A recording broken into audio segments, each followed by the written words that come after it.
Hello and welcome to the episode 5 recap of Gossip Girl. So part 1 of Gossip Girl only actually has 6 episodes and we're not sure yet when part 2 is going to be released, but I will be doing recap videos on those as well, so you're welcome to join for those. Anyway, onto the video. It's Halloween, which is the backdrop of this episode and the cause of a lot of mostly boring drama. Max and the teacher are properly hooking up. Our favourites Monet and Luna are so grossed out by Jillian, who's sitting at a different table with Zoya, but they all decide to go to this important Halloween party. So because of Gossip Girl, the teachers have inadvertently made a platform for a kid to get bullied, and one day he's caught bringing a weapon to school.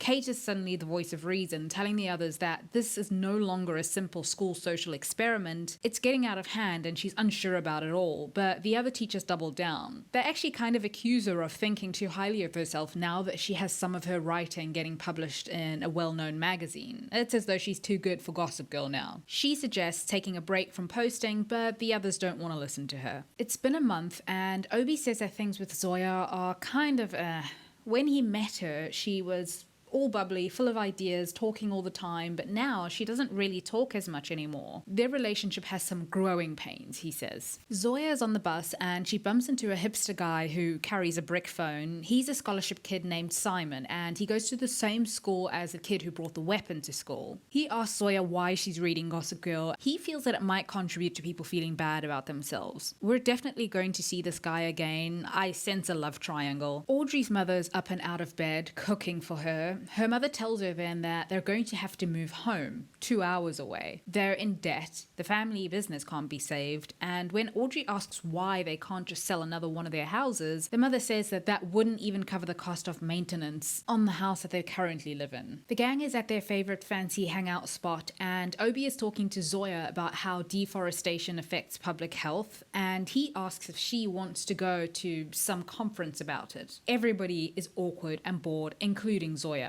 By the way, I didn't get Jillian this episode. I know she wants to have a relationship with her sister, and that's great, but she has this weird energy about it, like she's almost obsessive, trying too hard, and it weirds me out a little. I actually can't blame Monet and Luna for wanting her to go back to being old Jillian. I might be biased though because I think Zoya is incredibly boring. I also feel like it's a pity that we didn't get to see influencer mean girl Jillian when she was still really tight with Monet and Luna. And that would have been fun. We could have seen her slowly develop over the course of the season, but the show seems quite determined to make her the already reformed mean girl, and I feel like it's a little bit of lost potential. Aki is being kind of shady about Max. He tries to call him at home, but apparently Max hasn't been home. Sure, Aki could just be concerned, but I don't know, I sense there's more. So hipster guy Simon shows up and Zoya is a little too keen on seeing him. It's innocent enough, I guess, but it's just noteworthy. They're both like, well, we're only here because rich people dragged us here. He then asks her for her number and he says it's because a kid brought a weapon to his school and it made him think that life is too short to not hang out with people you connect with.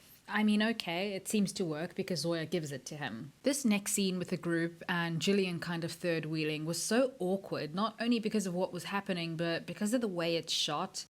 It suddenly felt like I was watching actors on a set playing these characters, and I know that's what they are, but somehow in this moment I felt so aware of it. It was a really bad scene. Then Zoya's dad calls Kate and asks her to be Zoya's tutor. Aki confronts Max about how dangerous this teacher thing is. He is just being a friend, but Max also thinks that there's more to it, that Aki is feeling kind of restless in his relationship or in general. The girls, by the way, decide to do a couple's costume and they're going to go as Beyonce and Solange in the elevator era. Zoya then tells Jillian that sometimes she doesn't know if Obi actually cares about the things that he talks about, or if he just thinks that he should care. Zoya's really full of it here, I think. She says that instead of going to these talks and conferences, he should do something. But you know, since Zoya has been so caught up in Gossip Girl and Upper East Side life, it's a little rich coming from her, because it's not like she does anything. Aki then goes to confront the teacher to tell him to consider staying away from Max because he's only 17 and this is super illegal. The teacher tells him to bugger off basically, and if Aki tries anything, he'll spread some rumor about him to get him suspended.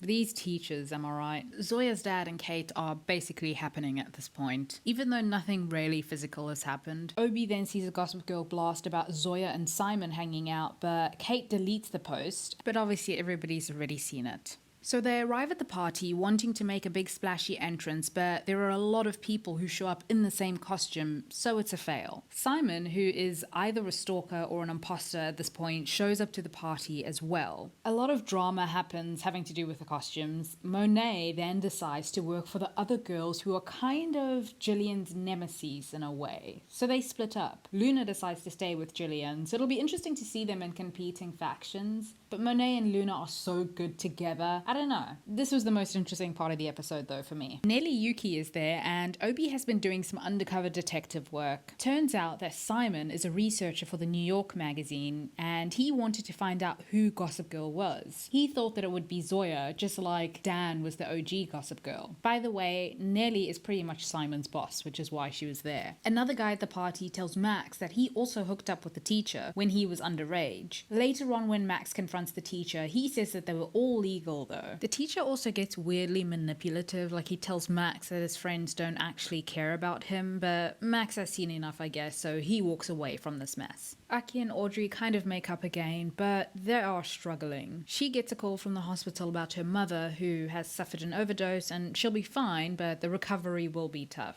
Eventually at the end of the episode, Kate decides to put Gossip Girl back online, but without a comment section. And that's episode 5 of Gossip Girl. I gotta admit this was another pretty weak episode, but it's only more apparent to me now because I still remember how good episode 3 was and I know that the show has so much potential. Anyway, that's it for this video. Thank you for watching.